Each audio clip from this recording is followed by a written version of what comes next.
কে সুরাডা, বিয়ে শাদি করবি না কো? কতদিন বয়স হয়ে গেল, কত বছর পার হয়ে যাচ্ছে, বিয়ে শাদি করতে হবে না?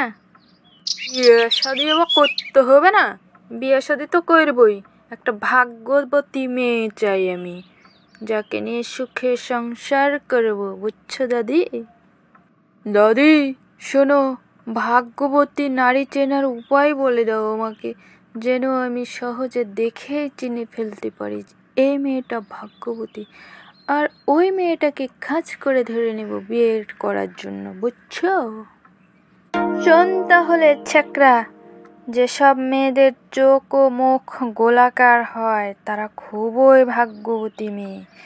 সুলক্ষণা নারী চেনার আরও একটি বড় কারণ হচ্ছে তাদের মাথার চুলগুলো লম্বা লম্বা হয়, কোমর পর্যন্ত, বুঝছিস? সব মেয়েদের গলার বাম পাশে একটা কালো তিল থাকে, ভাগ্যবতী মেয়েদেরকেই বলা হয়। বাবা, আমার দাদি তো ভালোই আগের যুগের, তো এই জন্য সব কিছু বুঝে। এই যুগের মানুষেরা কিচ্ছু বুঝে না। যাই হোক দাদি, আর কয়েকটা বলো দেখি। শোন তাহলে, সুলক্ষণা নারী চেনার উপায়, এদের নাক হয় সূচালো, এদের নাকের সামনের অংশ মোটা হয়।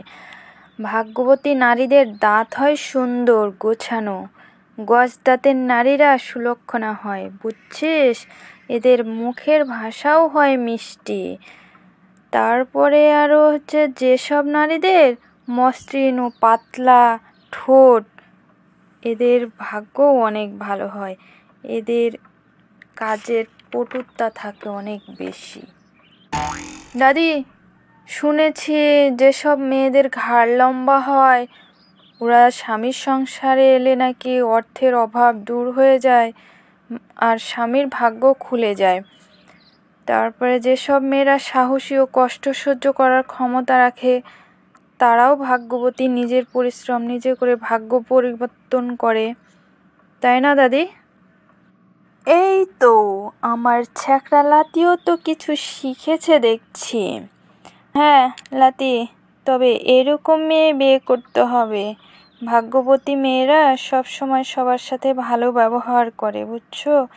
আর নতুন কিছু শিখতে আগ্রহী থাকে, তারাও সুলক্ষণা নারী। এরকম মেয়ে দেখে একটা বিয়ে করে নিও। আমার দাদির আবার কথা শুনো, আমি বলে একাই বিয়ে করে নিব? আমার দাদিকে বউ সাজিয়ে নিয়ে যাব আমার বউ আনতে। কি যে বলো না দাদি, তুমি রেডি থাকো শুধু, মেয়ে খোঁজার দায়িত্ব এবার আমার, তাও আবার ভাগ্যবতী নারী।